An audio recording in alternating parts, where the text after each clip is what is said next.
The chapter of Preaching Tao, Article 32, What a Tao Achiever is Like. Xiefeng. October 30, 2007. Why does Jesus Christ weep, laugh, feel sad, get angry, experience rage, and cry out in pain? Does the Son of the greatest Creator, God, also have emotions like ordinary people? Jesus is a Tao achiever. He is the way, the truth, and the life. Now, I will explain the mystery of a Tao achiever.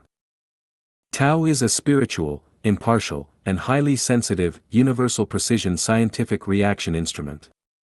Tao governs the formation, existence, decay, and emptiness of all life and things across all space and time, and ensures their orderly operation and evolution. Every Tao achiever must possess the attributes of Tao. Water flows downward, and clouds float in the sky. These are manifestations of Tao nature. The nature of water and clouds conforms to Tao nature, making water and clouds Tao achievers. The intrinsic nature of all things is Tao nature, and the instincts of living beings are the attributes of Tao. Anything or any life form that deviates from its intrinsic nature and instincts is going against Tao. Anything or any life form that operates according to its nature and instincts is following Tao. A person who lives according to their nature and instincts, and consistently displays their nature and instincts, is a Tao achiever. If a person can openly display their emotions and desires, crying, laughing, getting angry, feeling frustrated, eating, drinking, resting, experiencing joy, and curiosity, then that person is a Tao achiever. If someone fails to cry when they should, does not laugh when they should, does not get angry when they should, or does not express gratitude when they should, that person is going against Tao. Lifechanyuan consistently encourages people to act according to their nature, which means becoming a Tao achiever. A computer network is a clear example of Tao. When we search for human, the network displays information about humans. When we search for maple leaf, information about maple leaves appears. The network responds with the information based on the input. This is the attribute of Tao. If we input human and get dog in return, or input maple leaf and get stone, then the network is going against Tao and is unusable. When driving, if pressing the brake does not stop the car but accelerates it, or if driving forward makes the car go backward, such a car lacks Tao nature and is going against Tao. Tao requires that we input certain information and receive corresponding results. If the result is not returned, or if it is completely different from the input information, then we are going against Tao. A bell should make a sound when struck. If it does not make a sound, it is not a bell. A television must display an image and sound after being turned on and having a channel selected. If it does not display an image or sound, it is not a television. A seed planted in moist soil must sprout. If it does not sprout, it is not a seed. Similarly, a Tao achiever must respond to stimuli from their environment promptly. If they are indifferent or numb, they are not Tao achievers. If their response is the opposite, they are a Tao adversary. If someone says, "I love you," and you have no reaction, you are not a Tao achiever. If you not only fail to show love in response, but you also display disdain or hatred, you are a Tao adversary. If someone slanders or insults you, attacking you personally, you must instinctively protect yourself and resist. This makes you a Tao achiever. If you not only fail to fight back but also endure and feel grateful, you are a Tao adversary. A Tao achiever is like a mirror, reflecting the object truthfully. The external scenery may be ever-changing, and you must also reflect that change without distortion. If the scenery is crying, you must also cry. If the scenery is angry, you must be angry too. If the scenery is flowers, reflect flowers. If it is a snail, reflect a snail. If the scenery is joyful, but you reflect sadness, you are not a Tao achiever.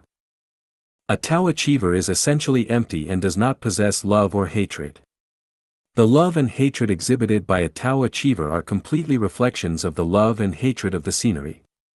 To those who love, one should respond with love. To those who hate, one should respond with hatred. This nature is immovable, but the reflected scenery can be constantly changing.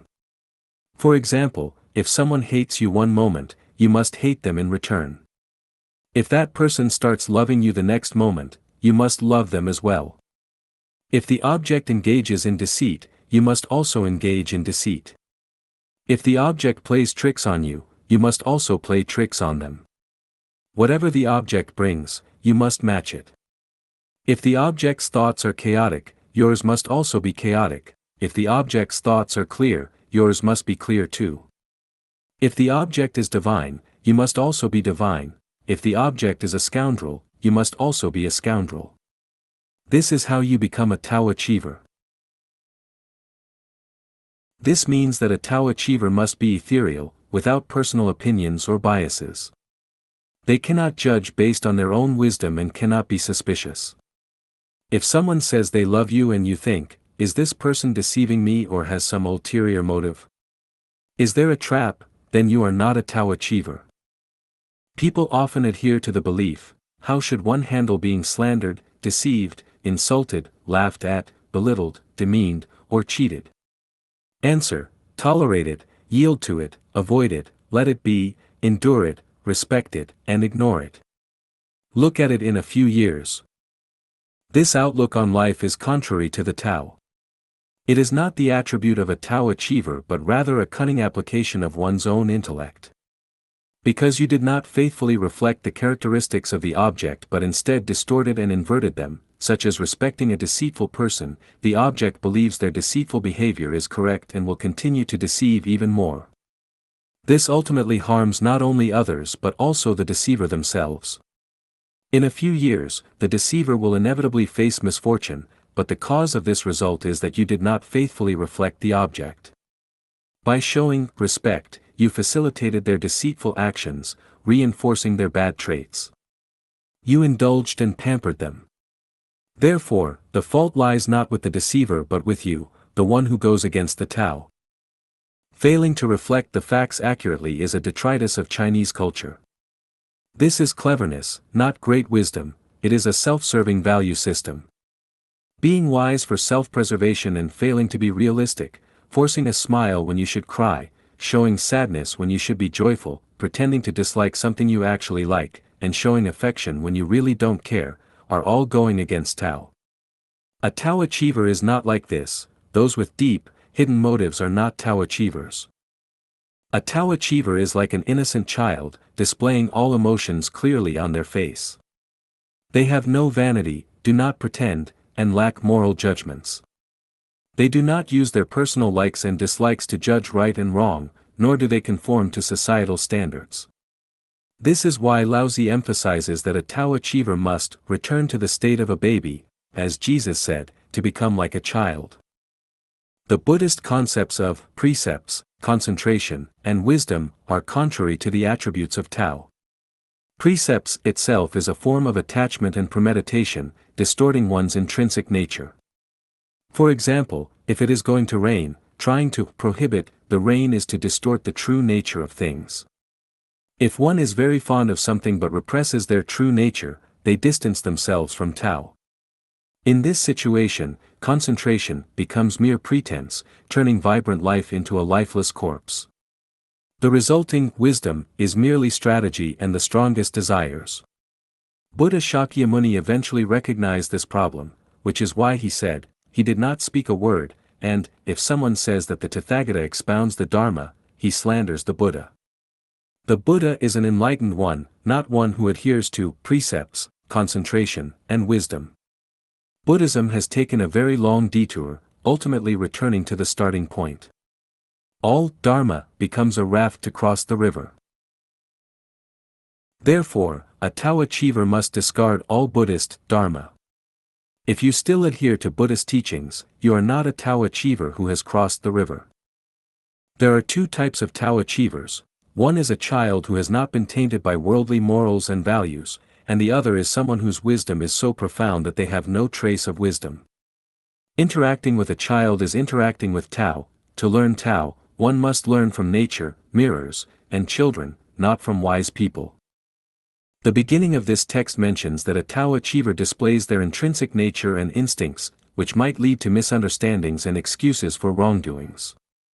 For instance, if someone rapes a woman and then shamelessly claims, "I was showing my intrinsic nature and instinct," or if someone oppresses the virtuous and then shamelessly says, "I was showing my intrinsic nature and instinct." This is not true intrinsic nature and instinct but rather a sign of a distorted and damaged life structure. Observe the animal world. For example, in a flock of sheep, a ram, no matter how excited, will never assault an ewe that is not in heat.